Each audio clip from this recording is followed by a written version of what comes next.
Hello नमस्कार, स्वागत है आपका सदानीरा पे।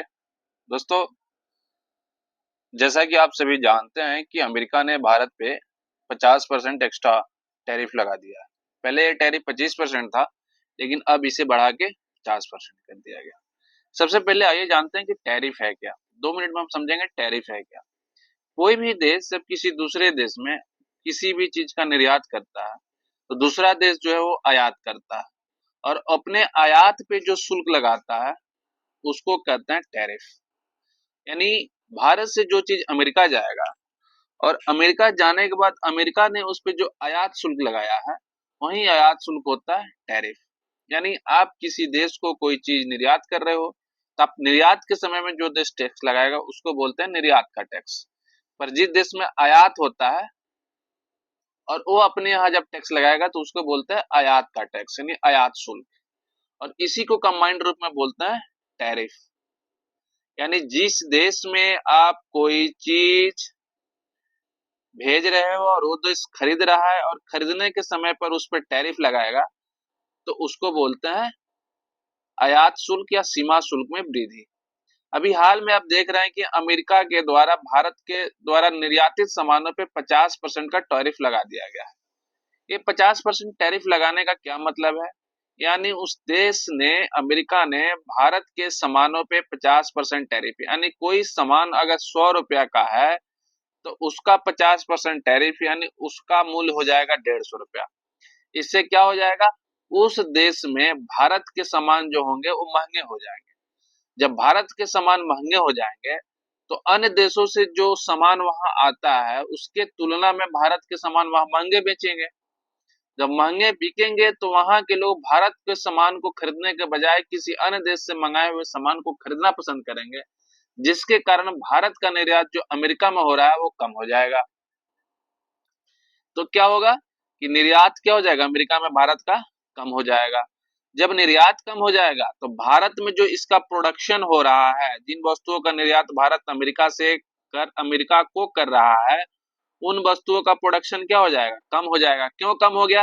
क्योंकि अमेरिका में जो है आपको उसका कंज्यूमर कम हो गया, उसके उपभोक्ता कम हो गए, यानी डिमांड कम हो गया। जब डिमांड कम हो जाएगा तो सप्लाई भी कम हो गया।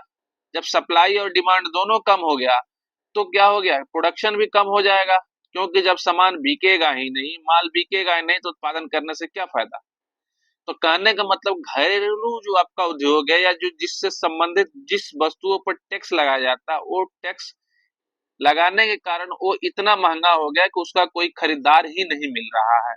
जब खरीदार नहीं मिल रहा है तो वस्तु बनेगी ही क्यों। तो भारत पे क्या हो जाएगा, निर्यात का पर बोझ हो जाएगा एक तरह से, और निर्यात जो है वो कम हो जाएगा। जब निर्यात कम हो जाएगा तो विदेशी मुद्रा भंडार भारत में कम हो जाएगा।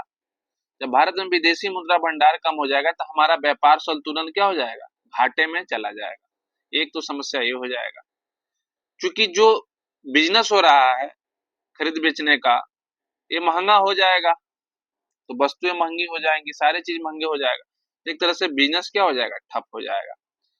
जिन कंपनियों का बिजनेस ठप होगा उनका मार्केट लॉस होगा और शेयर बाजार में उनके दाम भी गिर जाएंगे। ठीक है। तो इससे अमेरिका द्वारा भारत पे जो टैरिफ लगाया गया है, तो उसका नुकसान सबसे ज्यादा यही होगा कि भारत के प्रोडक्ट्स जो है वो अमेरिका में बिकने कम हो जाएंगे या बंद हो जाएंगे। जब भारत के सामान अमेरिका में बिकने बंद हो जाएंगे तो भारत में बनना भी बंद हो जाएगा। तो यानी उस जिस वस्तु पे लगाया गया है टैरिफ, उस वस्तु का उत्पादन को कम किया जाएगा। उत्पादन कम होगा तो रोजगार कम होगा, रोजगार कम होगा तो छटनी शुरू हो जाएगी, छटनी शुरू जब होगी तो बहुत सारे लोग बेरोजगार हो जाएंगे। तो ऐसे में टैरिफ लगा के भारत के पेट के ऊपर लात मारने की कोशिश की गई है अमेरिका के द्वारा।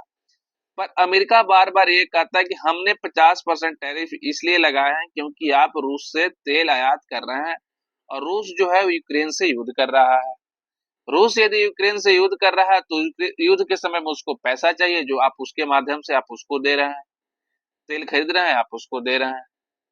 इस वजह कारण की वजह से उसने, अमेरिका ने भारत पर टैरिफ लगाया है, आप रूस से तेल खरीदना बंद करें। भारत का ये तर्क है कि जब रूस हमें सस्ता तेल दे रहा है तो हम कहीं अन्य देशों से क्यों खरीदें, और हम कहां से सामान खरीदेंगे ये तय अमेरिका तो नहीं करेगा। सबसे बड़ी बात ये है। तो फिर हमारी संप्रभुता का क्या मायने रह जाएगा? हालांकि अब तो टैरिफ लग चुका है। आपको बता दें कि दिल्ली के नोएडा में और साथ ही आपको तिरुपुर में ऐसे जगह जहां टेक्सटाइल, कॉटन और टेक्सटाइल के थे, वो मिले जो है वो लगभग लगभग बंद के कगार पे पहुंच गई है एक ही दिन में। भारत के पास विकल्प क्या हो सकता है? भारत के पास विकल्प ये हो सकता है, जो सामान वो अमेरिका में बेचता था उस सामान को कहीं और जगह बेचने की कोशिश करे। यानी अमेरिका के बाजार से हटकर कहीं अन्य बाजार को तलाशा, चाहे वो दक्षिण अफ्रीका हो सकता, चाहे वो अफ्रीकी महादेश हो सकता है, दक्षिण पूर्व एशिया हो सकता है, या यूरोप के बाजार हो सकते हैं। क्योंकि अमेरिका के बाजार में आपके सामान महंगे हैं, तो उन बाजारों में आपको जाना चाहिए जहां आपके सामान सस्ते बिकेंगे। दूसरा ये है कि घरेलू उत्पादन को बढ़ाना।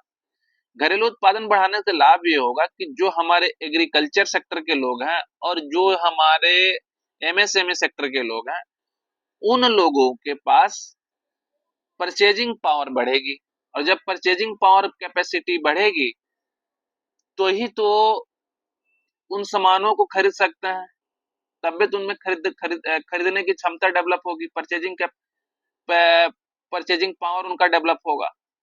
और उन परचेजिंग पावर को डेवलप के लिए कि उनके घरेलू उत्पादों को बढ़ाना होगा, ताकि उस माल को बेच सके और माल को बेच के परचेजिंग पावर को बढ़ा सके। तो यानी जो सामान हम विदेश में बेच रहे हैं, यानी अमेरिका में बेच रहे हैं, उन सामानों का ग्राहक हमें भारत में ही मिल जाएगा। भारत एक बहुत बड़ा बाजार है, लेकिन हमारी परचेजिंग कैपेसिटी जो है वो कम है, परचेजिंग पावर जो है वो कम है। और जब परचेजिंग पावर कम है, क्योंकि हमारे यहाँ 46% लोग कृषि से जुड़े हुए हैं, उन खरीद ही नहीं पाते हैं इतनी बड़ी महंगी चीजें या इस तरह की वस्तुएं, लेकिन उनके पास पैसे होंगे तो खरीदेंगे। तो जब भारत के लोग ही खरीदेंगे तो हम विदेश को क्यों बेचेंगे? तो जितना सामान इस फैक्ट्री में बनेगा जो अमेरिका की वजह से नहीं आज बन पा रहा, वो सामान भारत में बिक जाएगा। लेकिन ये इसको आज आप कीजिएगा तो कल तो नहीं हो जाएगा, ये एक लंबी प्रोसेस है। एक दिन में किसी का आय तो बढ़ नहीं जाएगा। किसानों की आय दुगुनी करने की बात कई सालों से हो रही है, लेकिन आज तक आय दुगुनी नहीं हुई।